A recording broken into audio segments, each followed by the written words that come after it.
Chapter 9 of The Great White Queen by William le Queux.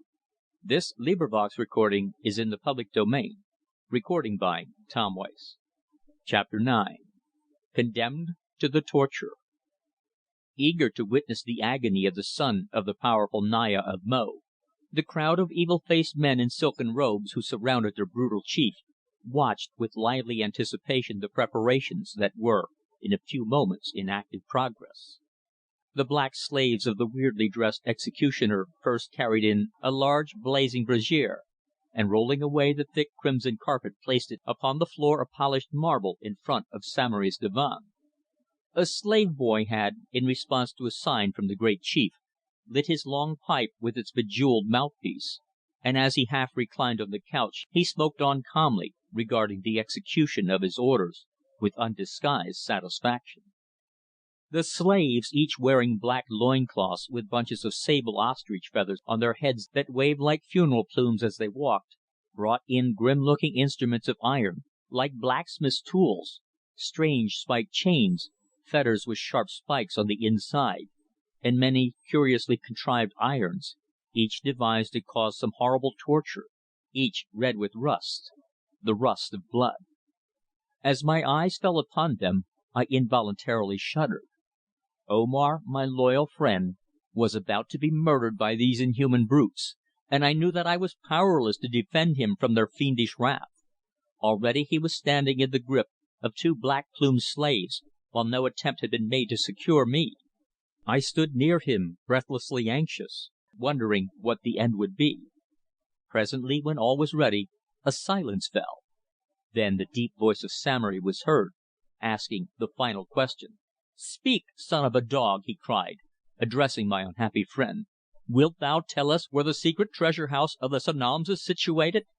"No," Omar answered, flashing at his enemy a look of defiance. "I will not betray my mother's secret to my father's murderer." "Then use thy powers of persuasion," he said, lifting his hand towards the executioner. "Unseal his lips, and that quickly." "Chief of our race, whose praises rise earliest and most frequent in the presence of Allah, I am ready to obey thee," answered the hideous functionary.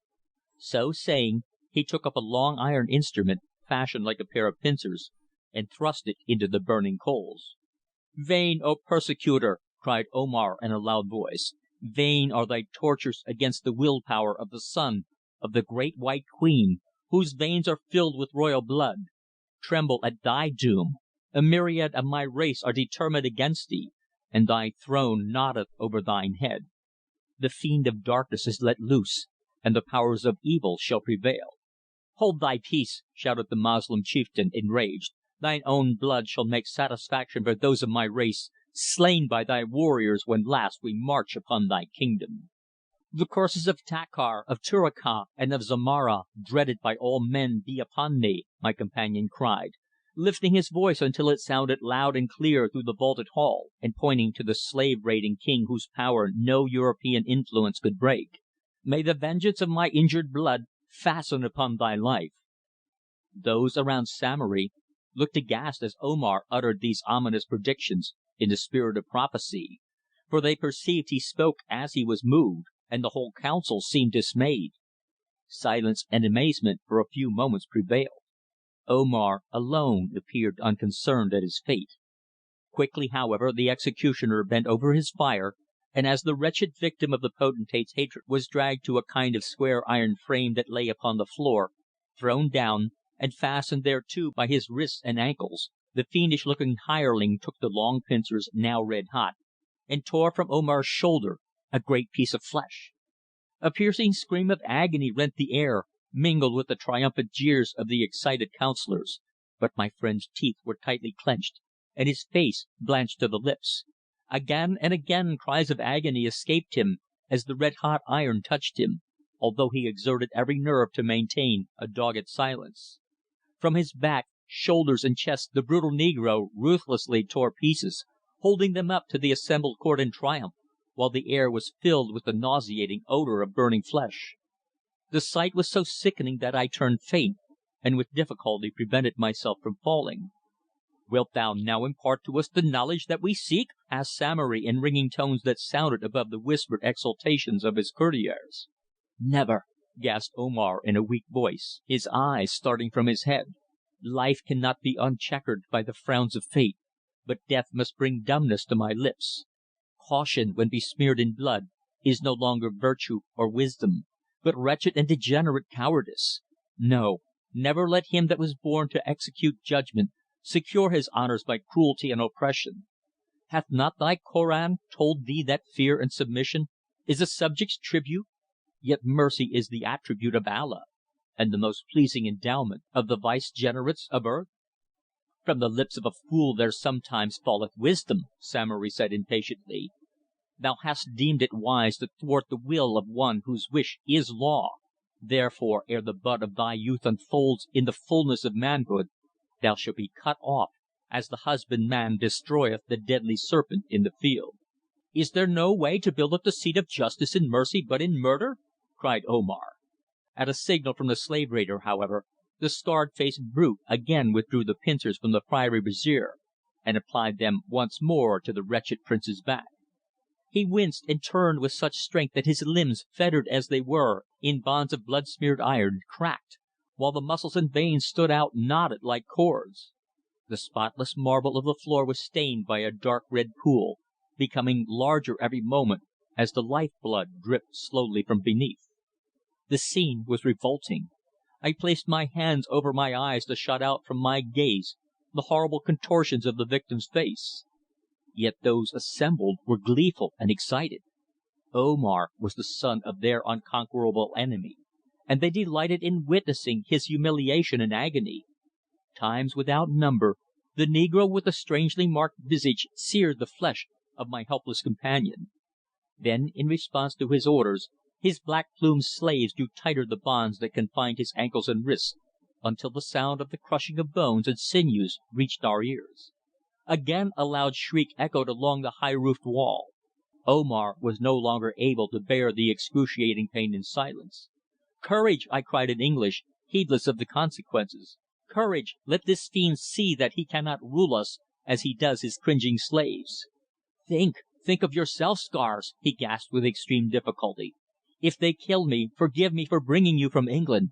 I did not know that this trap had been prepared for me." "I forgive you everything," I answered, glancing for a moment at his white, blood smeared countenance. "Bear up. You must. You shall not die." But even as I spoke, the executioner, who had been bending over the fire, withdrew with his tongs a band of iron with long sharp sparks on the inside, now red with heat, and as the slaves released the pressure upon his wrists and ankles, the sinister faced negro placed the terrible band around the victim's waist, and by means of a screw quickly drew it so tight that the red hot spikes ran into the flesh, causing it to smoke and emit a hissing sound that was horrible. Again poor Omar squirmed in pain and gave vent to a shrill, agonized cry. But it was not repeated. Everyone stood eager and open mouthed, and even the villainous Samory rose from his divan to more closely watch the effect of the fearful torture now being applied. The victim's upturned face was white as the marble pavement. From the corners of the mouth a thin red stream oozed, and the closed eyes and imperceptible breathing showed plainly that no torture, however inhuman, could cause him further agony. He had lapsed into unconsciousness. "Hold!" cried Samory at last, seeing the executioner about to prepare yet another torture. "Take the pagan author of malice from my sight, let his wounds be dressed, and apply thy persuasion unto him again to morrow at sundown. He shall speak, I vow before the great Allah and Mohammed the Prophet of the Just. He shall tell us where the treasure lieth hidden." "O Light of the Earth," cried one of the councillors, a white bearded sage who wore a robe of crimson silk beautifully embroidered, "though the hand of time hath not yet spread the fruits of manhood upon this youth's cheeks, yet neither the splendour of thy court nor the words from thy lips could steal from the young prince the knowledge of himself. He hath cursed thee with the three curses of the pagans Takkar, Turuka, and Zomara the crocodile god, held in awe by all. Well, thinkest thou that I fear the empty threats of a youth whose hostility towards me arises from the fact that I captured his father on the Great Salt Road, and smiting off his head, sent it as a present to the Naya? asked Samory in indignation.